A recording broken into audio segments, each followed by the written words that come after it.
namanya, nama prodinya? Saya Lady dari Prodi Pendidikan Biologi Fakultas MIPA. Oke. Pertanyaan pertama, sebelumnya Anda sudah pernah belajar profesi kependidikan, Kak? Bisa dijelaskan sedikit mengenai apa sih itu MK profesi kependidikan? Ya, profesi kependidikan itu biasanya diajarkan itu kita supaya gimana cara kita sebagai guru. Nanti di situ dipelajari langkah-langkah membuat RPP, silabus, dan lainnya. Terima kasih ya, Kak. Yang kedua, menurut Anda bagaimana cara agar dapat menjadi guru yang profesional? Guru profesional itu biasanya kita gimana cara sukses kita mengajak siswa tersebut tahu apa yang kita ajarkan. Dan biasanya kalau siswa tahu apa yang kita ajar, biasanya itu mereka bertanya tentang apa dan bagaimana. Dan biasanya si guru di akhir itu membuat kesimpulan apa yang dipelajari sekarang pada akhir pelajaran. Iya, pada akhir pelajaran. Yang terakhir, Kak, di era atau zaman teknologi ini, tantangan apa yang harus dilewati agar menjadi seorang guru yang profesional? Tantangan tentang sikap siswa sih biasanya. Sekarang kan siswa itu susah untuk diajarkan, apalagi kan zaman sekarang kan hanya gadget, HP, jadi kan nggak perlu lagi guru itu menyampaikan dari buku gitu. Iya, sekarang ya. Kasih ya, Kak. Iya, boleh. Baik, kami dari kelompok 7 akan melanjutkan wawancara dengan narasumber berikutnya. Sebelumnya bisa perkenalkan diri terlebih dahulu, Bang, dari prodi mana dan namanya. Kenalkan, nama saya Jeki Sardan Parapat, prodi PKU di 2020. Baik, sebelumnya udah belajar profesi pendidikan ya? Lagi belajar. Oh ya. Bisa dijelaskan sedikit, Bang, apa sih yang dipelajari di mata kuliah profesi pendidikan? Ya, menurut yang saya pelajari di materi atau mata kuliah profesi pendidikan, di situ kita diajarkan bagaimana menjadi seorang pelatih maupun guru yang profesional dalam mengajar. Pertanyaan selanjutnya, Bang, kesalahan apa sih yang sering terjadi sehingga guru itu gagal menjadi seorang yang profesional di bidangnya? Menurut saya kesalahannya terjadi pada niat gurunya. Contoh, ketika kita melihat siswa kita lagi malas-malasan, mungkin itu yang membuat kita juga menjadi malas. Karena itu yang paling penting adalah niat dari seorang gurunya untuk mengajar siswa atau mahasiswanya.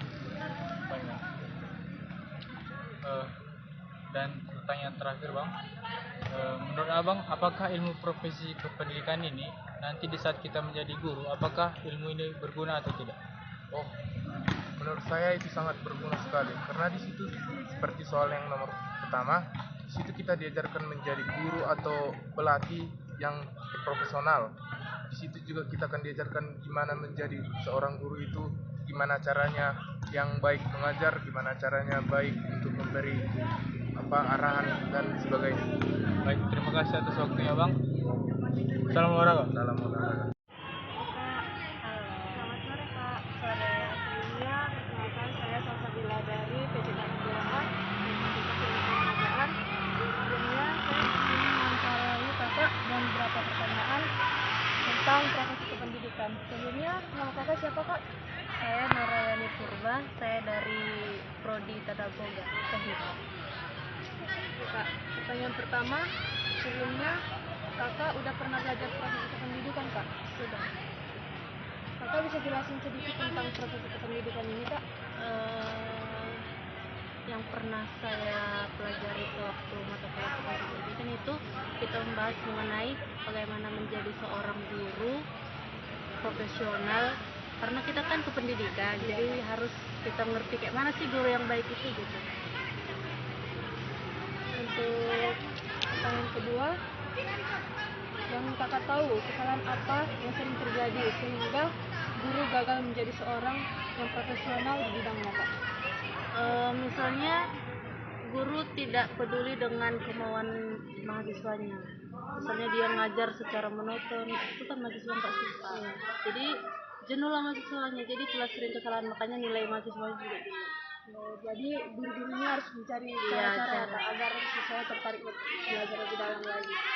Oke Kak, untuk pertanyaan terakhir Kak. Menurut kakak, apakah ilmu profesi kependidikan ini berguna nanti di saat kita menjadi seorang pengajar, Kak? Iya, sangat berguna karena di sini kan kita belajar bagaimana menjadi seorang guru yang baik, yang profesional, yang sesuai dengan era sekarang ini kan. Nggak seperti dulu-dulu lagi hanya mengajar dengan ceramah kayak gitu. Jadi terlalu monoton jadi. Makasih banyak ya, Kak. Selamat sore, Kak. Baik, di sini kami dari kelompok 7 akan melanjutkan wawancara dengan narasumber berikutnya. Sebelumnya bisa perkenalkan diri terlebih dahulu. Baik, perkenalkan nama saya Predi Subagariang, saya dari Prodi Pendidikan Seni Tari Fakultas Bahasa dan Seni. Baik. Untuk pertanyaan pertama, sebelumnya sudah belajar profesi pendidikan? Sudah. Untuk kalau begitu, bisa dijelaskan sedikit mengenai apa sih itu mata kuliah profesi pendidikan? Baik, menurut diri saya pribadi, mata kuliah profesi pendidikan itu salah satu mata kuliah atau mata pembelajaran umumnya yang lebih menargetkan dan memfokuskan kepada penugasan-penugasan dan sistem tanggung jawab seorang guru. Selanjutnya, menurut Abang, bagaimana cara Abang nanti agar menjadi seorang guru yang profesional? Kalau menjadi seorang guru profesional bisa dikatakan di mana seorang guru tersebut dapat mampu menguasai materi-materi serta mampu melakukan tanggung jawab yang sesuai profesi sebagai pendidik atau guru. Dan kode etik guru itu juga kan, Bang? Oke, iya. Untuk yang terakhir, Bang, di era 4.0 atau di era teknologi sekarang ini, apa tantangan yang harus dilewati guru agar bisa menjadi seorang guru yang profesional? Kalau melihat tantangan di Era situasi teknologi sekarang ini, menurut saya cukup banyak sih. Seperti guru itu harus mampu dalam bidang-bidang hal lainnya ataupun teknologi informasi.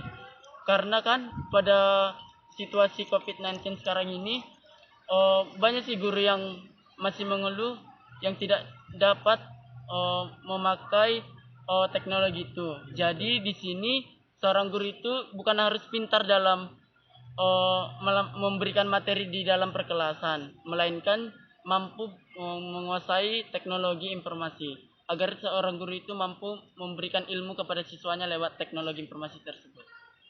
Baik, terima kasih atas waktu dan tempatnya, Bang. Oke. Kami dari kelompok 7 akan melanjutkan wawancara dengan narasumber berikutnya. Sebelumnya bisa perkenalkan diri dulu, Bang. Assalamualaikum warahmatullahi wabarakatuh. Selamat sore. Perkenalkan, nama saya Haidir Hamonangan Nasution, NIP 420112105, Prodi Pendidikan Fisika 2020. Pertanyaan yang pertama, Bang, sebelumnya sudah belajar profesi pendidikan? Profesi pendidikan kami sudah mempelajari. Begitu, Bang, ceritakan sedikit apa sih mata kuliah profesi pendidikan ini? Saya akan menceritakan tentang bagaimana mata kuliah profesi pendidikan. Mata kuliah profesi pendidikan menurut saya adalah suatu rancangan bagaimana seorang guru untuk belajar bagaimana dia itu menjadi seorang profesinya. Kan seperti saya menjadi guru fisika atau dosen fisika, harus saya mempelajari tentang profesi atau bagaimana tips dan caranya. Sekian dan terima kasih. Untuk jurusan fisika sendiri, Bang, tantangan apa sih yang harus bisa diselesaikan agar bisa menjadi guru yang profesional? Saya akan menjawab pertanyaan abang yang nomor 2. Yang pertanyaannya gimana kendala ya kan? Iya, kendalanya. Kendalanya. Sebagai guru fisika. Sebagai guru fisika ya. Begini ya bang. Menurut saya itu menjadi guru fisika itu adalah guru yang sangat sulit. Karena dalam pembelajaran fisika itu sangat banyak orang atau banyak siswa atau mahasiswa yang belajar yang sangat junior. Karena membuat otak anak kita itu jenuh. Dari dalam hal ini saya seorang guru fisika atau dosen fisika akan memberi bagaimana tips saya menjadi seorang guru biar bagaimana siswa dan mahasiswa saya tertarik dalam pembelajaran saya. Sekian dan terima kasih. Ya. Untuk pertanyaan yang terakhir, bagi era 4.0, tantangan apa yang harus dilewati agar menjadi seorang guru yang profesional? Di dalam tentang Pop Angel ya, saya akan minta pertanyaan dari Anda. Pertanyaan tentang Pop Angel itu adalah suatu rancangan bagaimana saya seorang guru pada zaman 4.0, karena 4.0 itu sudah kalah dengan 5.0 kan, karena sekarang di zaman globalisasi menurut saya adalah kita seorang guru biar profesional, number one itu kita harus menguasai IT karena dalam 4.0 itu yang pertama adalah telekomunikasi atau informasi, dan saya menjadi seorang agar saya menjadi guru profesional saya harus menguasai IT komputer, bagaimana praktikum online yang belajar secara daring yang 2020 corona, dan saya akan menjadi seorang guru itu mempelajari tentang banyak tahap-tahap bagaimana IT 4.0 biar saya tidak ketinggalan zaman dan membuat saya maju. Oke, terima kasih. Baik, terima kasih atas waktunya Bang. Senang sekali bisa berbincang dengan Abang. Oh iya, sama-sama.